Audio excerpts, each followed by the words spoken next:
this video, I will show you how to sell Pepe coin on Coinbase. So what you need to do is you need to go over to buy and sell from the home tab. So go ahead and click on this option at the bottom left. And now you need to click on sell crypto. So in here you need to select Pepe. So let's go ahead and do this. And now you can enter the amount that you want to sell. So you can change this amount to euros or dollars just based on your currency, or you can change it to the amount of Pepe that you want to sell. So just go ahead and fill in what you want. I'm just going to sell everything I have. So sell all, and now it will automatically say sell now, but I can also select the sell method. So when I click on this arrow down, I will see that I can also sell this for crypto in different values.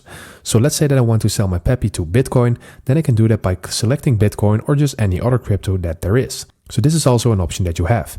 I'm just going with my Euro wallet. So I'm going to click on sell now at the bottom.